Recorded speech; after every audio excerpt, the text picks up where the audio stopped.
brought to you by V-Guard, operated by Sensodyne and Women. Brand Zabarkisi.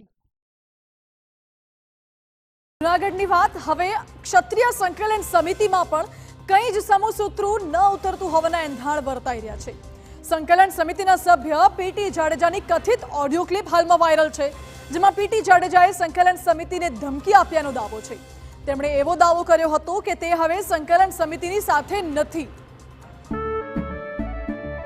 કેસરિયાથી મન જોગી થયું રે, દિલ ઝૂમે જુઓ મતમસ્ત થયું રે, કેસરિયાથી મન જોગી થયું રે। हर पल मनाओ केसरी त्योहार।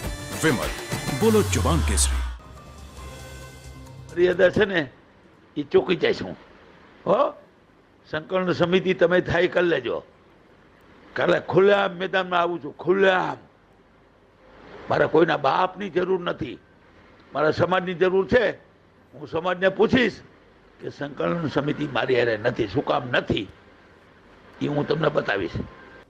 મહાભારતનું યુદ્ધ પણ તો સાંભળ્યું આપે ઓડિયો ક્લિપમાં પીટી જાડેજા સંકલન સમિતિને ગદ્દાર કહેતા પણ સંભળાઈ રહ્યા છે।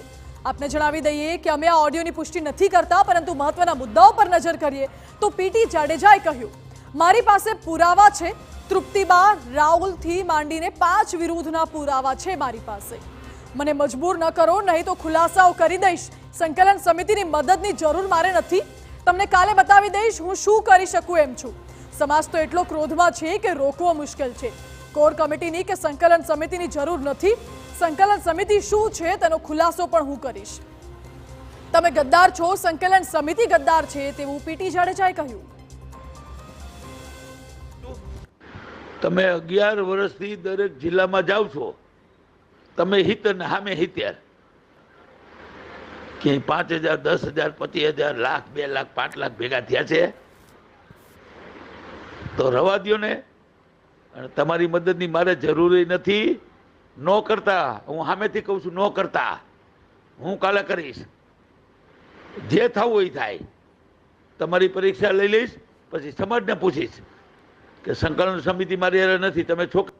મહાભારતનું યુદ્ધ પણ જ્યારે આ તરફ ક્ષત્રિય આગેવાન ભૂપતસિંહ જાડેજાએ પણ સંકલન સમિતિની વિરુદ્ધ નિવેદન આપ્યું અને કહ્યું કે તમે તમારા ચહેરા ચમકાવવા માટે કૃત્યો કરો છો। પદ્મિની બાને કાઢ્યા, પીટીને તમે દગો કર્યો એટલે પીટીએ તમારી પોલ ખોલી। સંકલન સમિતિના સભ્યો તમે કંઈક રાંધો છો એ હકીકત છે તેવું કહ્યું। હવે અત્યારે એમ કે છે કે હું રાજીનામું આપું છું ને સંકલન સમિતિનું બધું પોલ ખોલી, તો ભાઈ અત્યાર સુધી તું સંકલન સમિતિ યારે તમે બેઠા હતા તો તમને વાંધો નહોતો। હવે ક્યારેક ક્યારેક સંકલન સમિતિ એને દૂર કર્યા એટલે હવે સંકલન સમિતિની પોલ ખોલવા બેઠા છે। અને સંકલન સમિતિને મારે બહુ વિનંતી છે કે ભાઈ અમે તમારો વિરોધ નથી કરતા, તમે સમાજના છો એટલે, પણ તમે તમારા ચહેરા ચમકાવવા હાટું થઈને તમે ઘડીક કોકને ખેંચો છો, ઘડીક કોકને સાઇડલાઇન કરો। પદ્મિની બાને કાઢ્યા, ઇગ્નોર કર્યા, નીકળી ગયા, પછી તમે પીટીને ત્યારે કાઢી શકો એમ નહોતા, નકર સંમેલન ઊભું કરનાર અમે બધા હતા એટલે તમને તકલીફ હતી એટલે પીટીને તમે પકડી રાખ્યા। હવે આજે પીટીને ક્યાંક તમે ગોપો માર્યો હશે એટલે પીટી હવે તમારી પોલ ખોલવા બેઠો, એટલે ક્યાંક ને ક્યાંક તમે કંઈક રાંધો છો, એ તો હકીકત છે।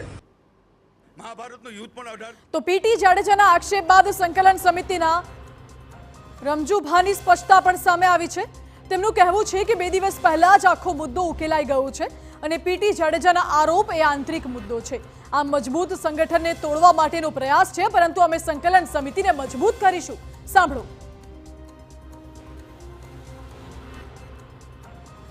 સંજોગો વસાત જે કાંઈ એમના પોતાના ટેન્શનમાં હોય અથવા તો બિનજરૂરી વ્યક્તિઓ દ્વારા એમને જે કાંઈ પરેશાન કરવામાં આવતા હોય ફોન કરીને હાથે, એના એક ચિંતામાં એ કે જે કાંઈ બોલ્યા પણ એ પ્રશ્ન આંતરિક પ્રશ્ન સંસ્થાનો હતો અને આંતરિક પ્રશ્ન 2 દિવસ પહેલાં જ પૂર્ણ થઈ ગયો છે। એમની યારે વાતચીત પણ થઈ ગઈ એટલે હવે કોઈ પ્રશ્ન રહેતો નથી। સંકલન સમિતિ એક જ છે। કોઈ પીટી જાડેજા સાહેબે રાજીનામું પણ નથી આપ્યું અને આખી સમગ્ર સંકલન સમિતિ એક જ છે અને બધા સાથે જ છીએ।